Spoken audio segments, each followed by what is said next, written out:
A while ago, I made a video on my French channel for supercars that you could buy for under 50,000 euros. I ended up saying at the end of that video that I was going to buy one of those cars, and that ended up happening. I bought myself an Audi R8.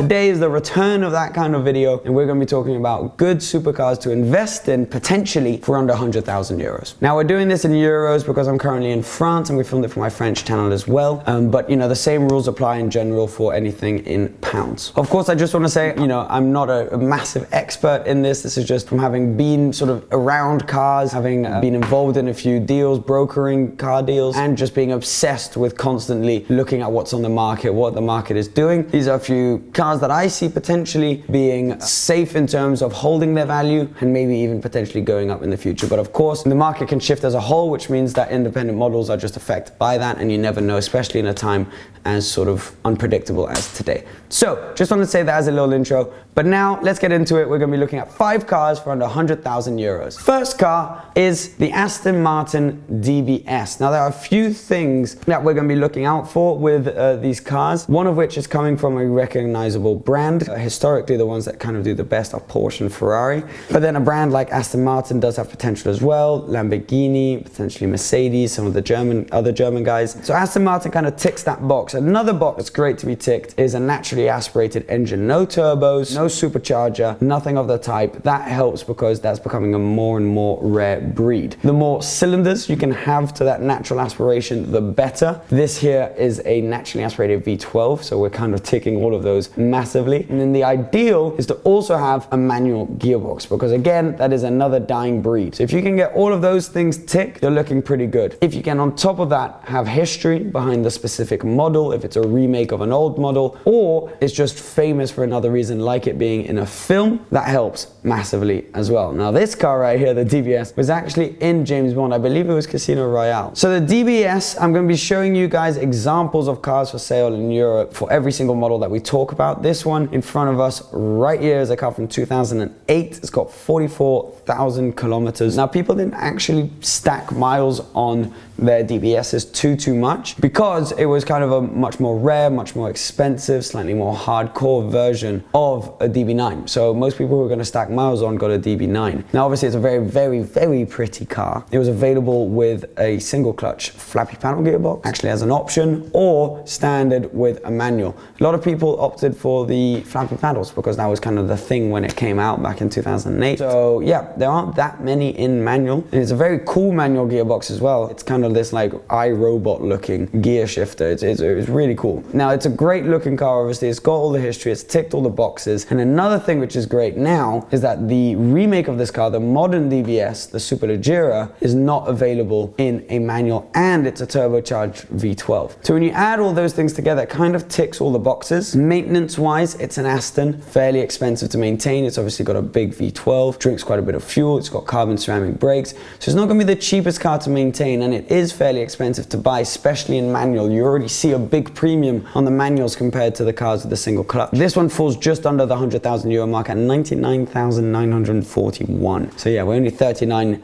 euros away from our budget cap, but it is a car that I see is, you know, going down in history, potentially more as a long-term investment. It's not one that's going to jump massively very quickly, but a car that definitely ticks a lot of those boxes, and I think is one that you're not going to lose a huge amount on. I mean, you know, who knows if you're going to win, you know, and it kind of skyrocket in value. Nobody really knows, but I think, you know, you're fairly safe in buying a manual DBS. So that's our first car. Of course, there are others I could talk about that fall within the price bracket that are also from Aston Martin, so please comment down below any other cars. And if you want us to make more of these videos, I mean, the Vanquish, not the last gen but the gen before that, Vanquish is definitely a good investment with a manual. The V12 Vantage with a manual is also a good investment that falls in this price bracket, but obviously we're going to try and vary them a bit rather than just get all cars of the same type. So Aston Martin, I actually chose the DBS because that's my personal favorite. We're now going over to Porsche. Porsche, very confusing system in terms of naming their cars, generations, etc. We're going to be focusing on the 997 Turbo today. So today we're actually in the 992 generation. There was a 991 generation just before that, of which there was the 991.1 and 991.2, which was a facelift. And today we're going to be focusing, as I said, on the 997s. Now there are 2 generations of those as well. The 0.1, the 0.2.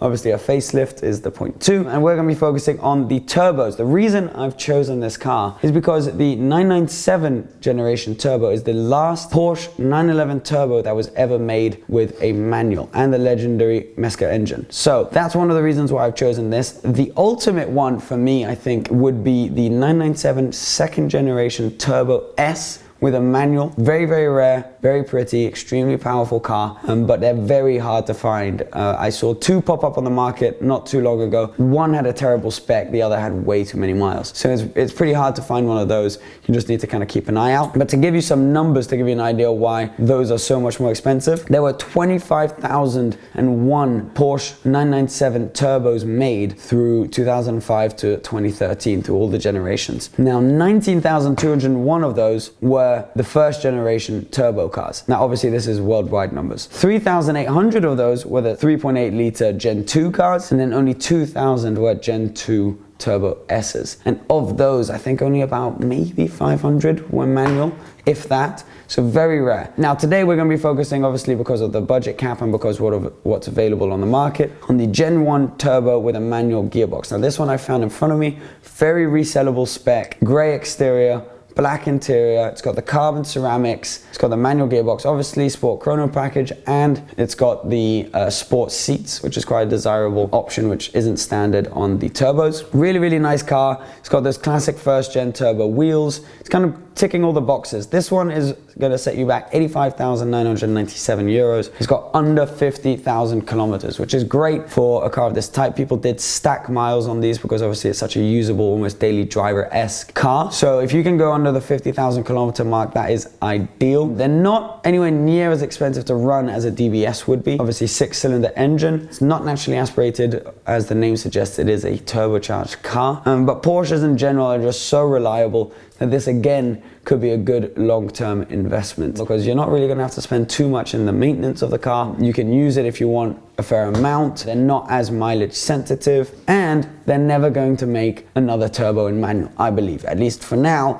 none of them are available in manual because the ethos of the turbo matches the modern day PDK so much better than a manual gearbox would. So you kind of know you're safe in terms of that's not going to come around again, and I believe that it's going to mean that in the long run, it's a car which again could hold its value quite well and maybe even potentially go up. So that's the second car. Third is one obviously quite dear to my heart. It is an Audi R8 V10 with a manual gearbox. So I obviously picked one of these up about 6 months ago. So studied the market for these quite a bit. Realized that there's actually a real niche. So they made quite a lot of R8s in manual actually. Obviously always naturally aspirated, whether it was the V8, 4.2 liter V8 or the 5.2 liter V10. Now there are a few generations similar to what we just discussed with Porsche. Audi R8s, there are 4 generations effectively. There's first gen facelift, second gen facelift, which is where we currently are. I think the sweet spot is the first gen facelift because one, I think they look considerably newer, much more modern, and obviously they were then available with a double clutch gearbox, which means a lot more people decided to go for the semi-automated double clutch gearbox rather than with the first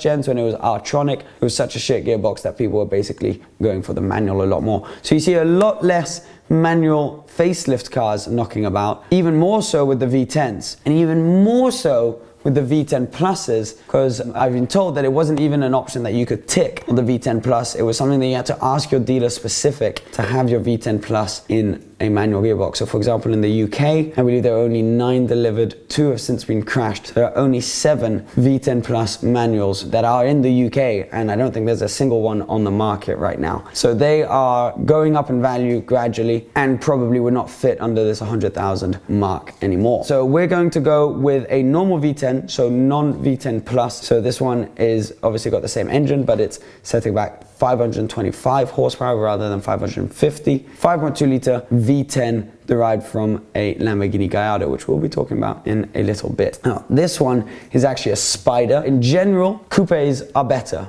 for any of these. The DBS, the Porsche, and the R8. Any kind of car that you're looking to invest in, because the soft tops on these cars can corrode pretty easily and need replacing, and just in general the system for it will look pretty outdated after a while and be very slow. So it's an easy way to tell the age. So generally, if it's a car that you're looking to invest in or not lose too much money in, I'd recommend a coupe. However, there aren't that many on the market, so we're gonna have to make do today, for example's sake, with a Spider. Now this one, yeah, 89,990 euros. It's very resellable spec, white. Now obviously there are a few things that you got on the V10 Plus, like specific rims and things like that, which you can't get on the standard V10. This one actually has V8 wheels, but one very nice option it's got on the interior, the sport bucket seats with a diamond stitching. Now really nice gated manual gearbox. I can tell you from experience that it's such a satisfying feeling changing gear with that gearbox. Now people put quite a few kilometers on their cars. I know this, mine has 40,000 miles now. Because they're so reliable and not too expensive to maintain, because obviously the parts for them, seeing as they made so many R8 and all they really changed with the lights and stuff, the body panels were still basically the same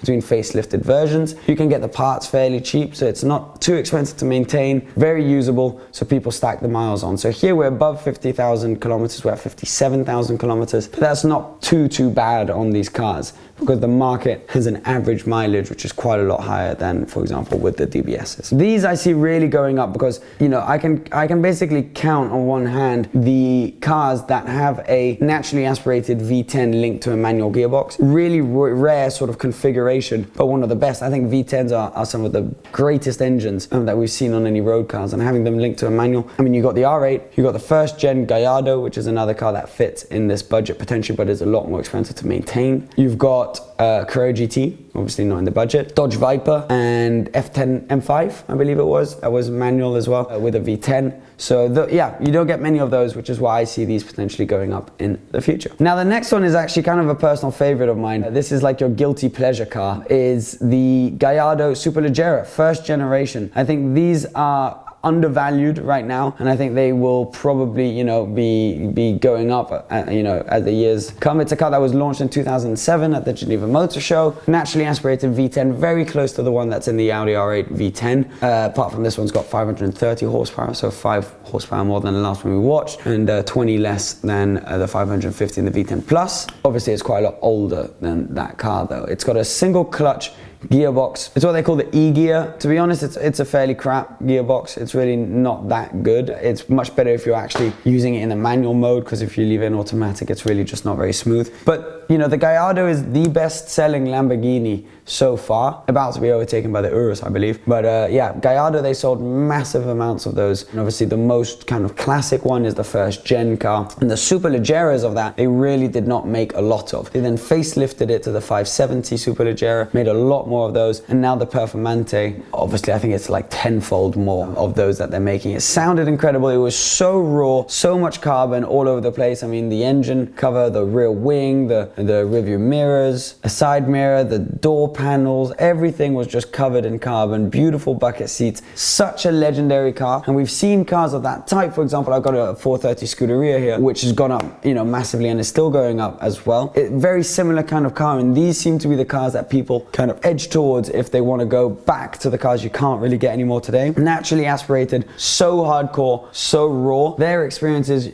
that are just so rare now. So that's why I think this is going to be one that will hold or go up. Just about fits in the budget. It was the only one I could find that fit in the budget. Usually they're a tiny bit above. This is 99,900 euros, and it's got 44,000 kilometers. These are fairly mileage sensitive cars. The Superleggera is a lot more than the standard Gallardos. But yeah, as long as you're under that 50,000 mark, you should be okay. But awesome looking cars. This one we've got in front of us here, obviously in black, very resellable spec. I think that would be a great car to pick up in the years to come. It wouldn't be a video of this type if you didn't at least mention one Ferrari. And we're going to be talking about the 360 Modena. There's a few you could talk about in this category that fall within the budget, the 355, but I'm going to talk about the 360 purely because it was one of the first Ferraris you could kind of daily drive, which was really usable, made out of aluminium, produced in high numbers, and one of the last V8 manuals they made. Obviously the 430 then came out in manual after that. There was the California as well, but the 430 is way out of budget now if you're getting it as a manual. So this is a great car, naturally aspirated V8 around 400 horsepower, and linked to that famous Ferrari gated manual, which they do not make anymore. There is no car coming out out from Maranello with a manual gearbox, which is what makes this kind of really special. The one I found here is in yellow, which is not the ideal color you'd go for. Ideally, you want a red car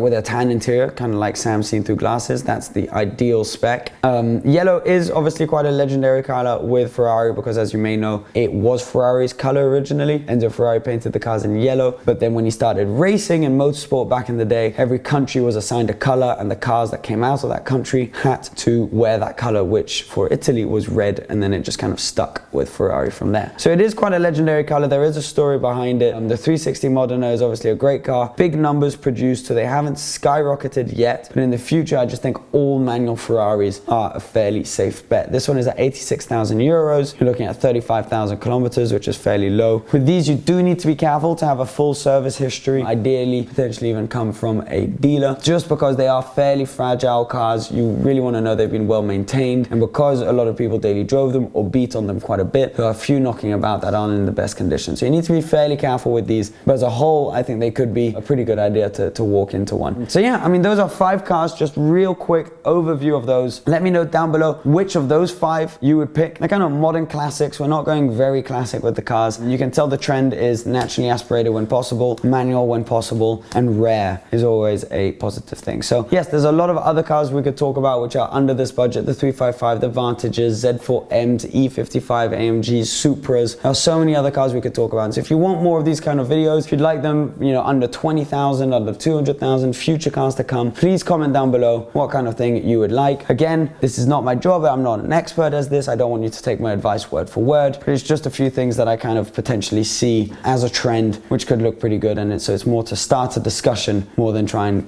100% educate you and tell you what's going to happen with the market, because no one really knows. Anyways, I hope you enjoyed this video. Thank you so much for watching. Please subscribe if you haven't already, and I'll see you again very soon. Cheers guys, bye bye.